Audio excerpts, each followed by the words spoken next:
Karakteristik, tujuan, dan ruang lingkup materi IPS, Madrasah Ibtidaiyah dan Sekolah Dasar. Karakteristik pembelajaran IPS merupakan teori bagaimana membina kecerdasan sosial yang mampu berpikir kritis, kreatif, inovatif, berwatak dan berkepribadian luhur, bersikap ilmiah dalam cara memandang, menganalisa, serta menelaah kehidupan nyata yang dihadapi.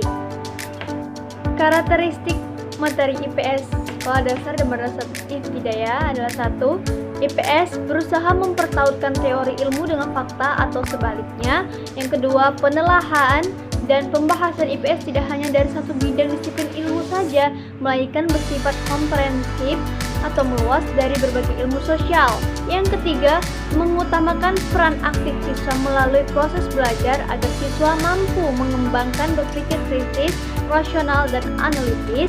Yang keempat, ada program pembelajaran disusun dengan meningkatkan atau menghubungkan bahan-bahan dari berbagai disiplin ilmu sosial dengan kehidupan nyata di masyarakat serta memproyeksikannya kepada kehidupan di masa yang akan datang baik dari lingkungan fisik maupun budayanya. Yang kelima, ada IPS dihadapkan pada konsep dan kehidupan sosial yang sangat labil atau mudah berubah. Yang keenam, IPS mengutamakan hal arti dalam penghayatan hubungan antar manusia yang bersifat manusiawi. Yang ketujuh, ada pembelajaran IPS tidak hanya mengutamakan pengetahuan semata, juga nilai dan keterampilan. Yang kedelapan, ada pembelajaran IPS berusaha untuk memuaskan setiap siswa yang berbeda melalui program dan arti memperhatikan minat siswa dan masalah-masalah kemasyarakatan yang dekat dengan kehidupannya. Selanjutnya ada dalam pengembangan program pembelajaran IPS senantiasa melaksanakan prinsip-prinsip karakteristik atau sifat dasar dan pendekatan-pendekatan yang terjadi pada ciri IPS itu sendiri.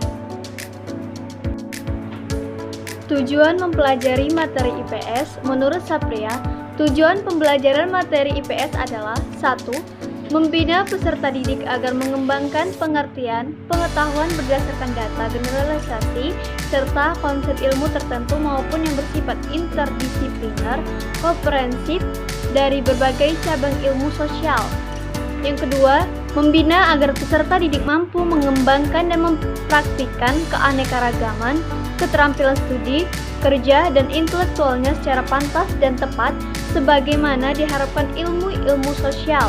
Yang ketiga, ada membina dan mendorong siswa untuk memahami, menghargai, dan menghayati adanya keanekaragaman dan kesamaan kultural maupun individual. Yang keempat, membina peserta didik ke arah turut mempengaruhi nilai-nilai kemasyarakatan, serta juga mengembangkan menyempurnakan nilai-nilai yang ada pada dirinya. Kelima, ada membina peserta didik untuk berpartisipasi dalam kegiatan kemasyarakatan, baik secara individual maupun sebagai warga negara. Dapat disimpulkan bahwa karakteristik pembelajaran IPS adalah bersifat dinamis. Tujuan pembelajaran IPS adalah membantu tumbuhnya warga negara yang baik, dapat mengembangkan keterampilannya dalam berbagai segi kehidupan, dimulai dari keterampilan akademiknya sampai pada keterampilan sosialnya. Sedangkan ruang lingkup pembelajaran IPS itu sendiri terdiri atas beberapa aspek seperti manusia, tempat dan lingkungan, waktu, berkelanjutan dan perubahan, sistem sosial dan budaya, perilaku ekonomi dan kesejahteraan. IPS SD sebagai pendidikan global atau global education.